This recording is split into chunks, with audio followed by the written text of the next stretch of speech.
Pushpa national லஞ்சியா international.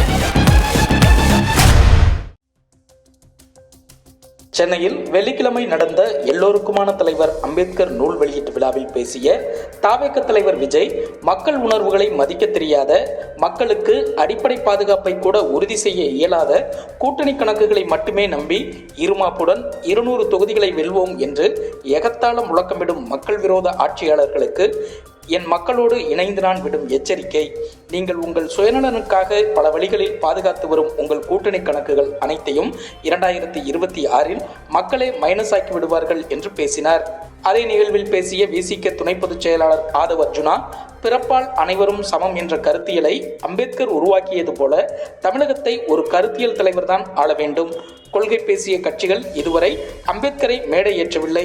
2026 தேர்தலில் மன்னராட்சியை ஒழிக்க வேண்டும் என்று பேசினார். இந்த பேச்சுக்கள் தமிழக அரசியலில் பெரும் சலசலப்பை ஏற்படுத்தியுள்ளது. விஜயின் மனது மேடையில் இல்லை, என்னை நோக்கியே இருந்திருக்கிறது. புத்தக வெளியீட்டு விழாவில் கலந்து கொள்ள வேண்டாம் என்பது நான் சுதந்திரமாக எடுத்த முடிவு. கட்சியின் நலன், கூட்டணியின் நலன் கருதி சனாதன சக்திகளின் சூழ்ச்சிக்கு பலியாகாமல் இருக்க வேண்டும் என்ற உறுதிப்பாட்டோடு எடுத்த முடிவு என்று விசிக தலைவர் திருமாவளவன் கூறியுள்ளார். மேலும் அவர், விஜய் குறிப்பிடுவது போல திமுகவோ அதன் தலைமையிலான கூட்டணி கட்சிகளோ எனக்கு எந்த அழுத்தமும் தரவில்லை. அவ்வாறு அழுத்தத்துக்கு பணிந்து இணங்கி முடிவெடுக்க முடியாமல் தேங்கி நிற்கிற நிலையில் விசிகவும் நானும் இல்லை என்று கூறினார். ஏற்கனவே உயர்நிலை குழுவில் நாங்கள் விவாதித்தபடி கட்டாயமாக ஆதவ் அர்ஜுனாவிடம் விளக்கம் கேட்டு நோட்டீஸ் அனுப்புவோம். அவர் விசிகவில் முக்கியமான பொறுப்பில் இருக்கிறார். துணை பொதுச் செயலாளர் என்பது ஒரு முன்னணி பொறுப்பு. எடுத்தோம் கவிழ்த்தோம் என்ற ஒரு நிலைப்பாட்டை இதுவரை நாங்கள் யார் மீதும் எடுத்ததில்லை.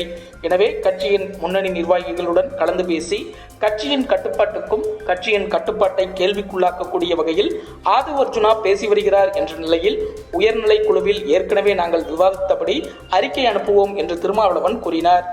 மேலும் ஆதவ் அர்ஜுனாவை கட்சியிலிருந்து நீக்க வேண்டும் என்று யாரும் எந்த அழுத்தமும் கொடுக்கவில்லை.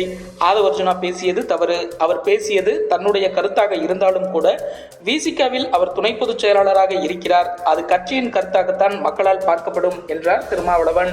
திமுகவுக்கு எதிராக விஜய் பேசிய கருத்துக்கள் குறித்த கேள்விக்கு பதிலளித்த தமிழக துணை முதல்வர் உதயநிதி ஸ்டாலின், மன்னிக்கவும், நான் சினிமா செய்திகளை பார்ப்பதில்லை என்று தெரிவித்தார். மேலும் மன்னராட்சி குறித்து ஆதவ் அர்ஜுனா பேசியது தொடர்பான கேள்விக்கு பதிலளித்த அவர், யாருங்க இங்கு பிறப்பால் முதல்வரானது? மக்களால் தேர்ந்தெடுத்துதான் இருக்கிறோம். மக்களாட்சி தான் நடக்கிறது. இந்த அடிப்படை அறிவு கூட இல்லாமல் பேசியிருக்கிறார் என்று ஆவேசமாக கூறினார். வரும் 2026 சட்டமன்ற தேர்தலில் 200 தொகுதிகளில் வெல்லும் என்ற நம்பிக்கை வீணாகும் என சிலர் அதிமேதாவிகளாக, தற்குறிகளாக, களத்துக்கே வராதவர்கள் எல்லாம் பேசிக் கொண்டிருக்கிறார்கள். எங்களுடைய நிலைப்பாடு 200 அல்ல, 234 தொகுதிகளையும் வரும் சட்டமன்ற தேர்தலில் திமுக கைப்பற்றும் என்று அமைச்சர் சேகர்பாபு கூறியுள்ளார். தன்னோடு விசிக தலைவர் திருமாவளவன் வருவார் என்பது நடிகர் விஜயின் விருப்பமாக இருக்கலாம். ஆனால் திமுக கூட்டணியில் தான் இருக்கிறேன் என்று திருமாவளவன் தெளிவாக கூறிவிட்டார். திமுக மன்னராட்சியை நடத்தவில்லை, ஜனநாயக ஆட்சியைத்தான் நடத்துகிறது. வாரிசு அரசியல் இல்லை, உழைப்பினால் தான் வந்துள்ளோம். திமுகவின் ஒவ்வொரு தொண்டரும் ஏற்றுக்கொண்ட தலைவர்தான் ஸ்டாலின். அதே போலத்தான் உதயநிதி ஸ்டாலினின் உழைப்பை ஏற்றுக்கொண்டு தொண்டர்களின் வலியுறுத்தலினால் அவருக்கு துணை முதல்வர் பதவி கிடைத்தது. வாரிசு என்ற அடிப்படையில் அவருக்கு துணை முதல்வர் பதவி வரவில்லை என்று தமிழக சட்டத்துறை அமைச்சர் ரகுபதி கூறியுள்ளார். ஏழை மக்களை ஏமாற்றி கொள்ளையடித்த லாட்டரி பணத்தில் நடக்கும் விழாவில் உள்ள அரசியல் சூழ்ச்சியை நடிகர் விஜய் புரிந்து கொள்ள வேண்டும். அண்ணல் பாபா சாஹேப் அம்பேத்கரின் கொள்கைகளை, கோட்பாடுகளை, வாழ்வியல் நெறிகளை தமிழகம் முழுக்க கொண்டு செல்வதற்கு நல்லவர்களோடு இணைந்து செயல்பட வேண்டும்.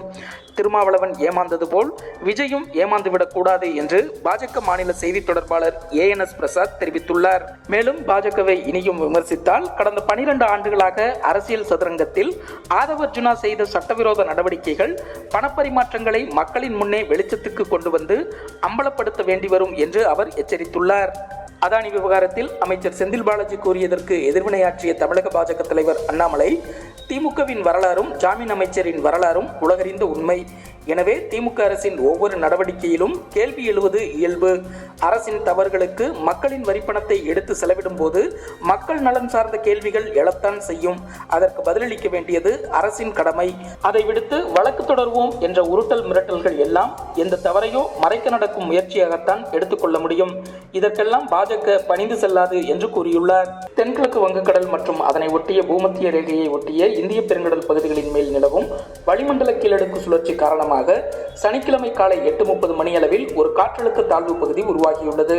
இது அடுத்த 24 மணி நேரத்தில் மேற்கு வடமேற்கு திசையில் நகர்ந்து சற்று வலுவடைந்து மேலும் இது மேற்கு வடமேற்கு திசையில் நகர்ந்து டிசம்பர் 11ஆம் தேதி வாக்கில் தென்மேற்கு வங்கக்கடல் பகுதிகளில் இலங்கை தமிழக கடற்கரையை நோக்கி நகரக்கூடும் என்று சென்னை வானிலை ஆய்வு மையம் தெரிவித்துள்ளது. இதன் காரணமாக இம்மாதம் 10ஆம் தேதி முதல் 13ஆம் தேதி வரை டெல்டா மாவட்டங்கள் உள்ளிட்ட பகுதிகளில் கனமழைக்கு வாய்ப்புள்ளதாகவும் தெரிவித்துள்ளது. டிசம்பர் 10ஆம் தேதி மயிலாடுதுறை, நாகப்பட்டினம், திருவாரூர், தஞ்சாவூர், புதுக்கோட்டை மற்றும் ராமநாதபுரம் மாவட்டங்கள், காரைக்கால் பகுதியில் ஓரிரு இடங்களில் கனமழை பெய்ய வாய்ப்புள்ளதாக சென்னை வானிலை ஆய்வு மையம் தெரிவித்துள்ளது.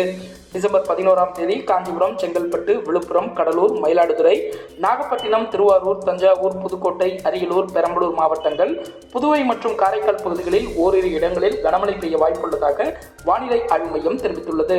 இந்தியாவுக்கு எதிரான இரண்டாவது டெஸ்ட் போட்டியின் 2வது நாள் ஆட்டத்தில் அனைத்து விக்கெட்டுகளையும் இழந்த ஆஸ்திரேலியா தனது முதல் இன்னிங்ஸில் 337 ரன்களை குவித்துள்ளது. டிராவிஸ் ஹெட் சிறப்பாக ஆடி 140 ரன்களை குவித்தார். ஆட்ட நேர முடிவில் 5 விக்கெட்டுகளை இழந்துள்ள இந்திய அணி தனது 2வது இன்னிங்ஸில் 128 ரன்களை சேர்த்து திணறிய நிலையில் இருந்தது.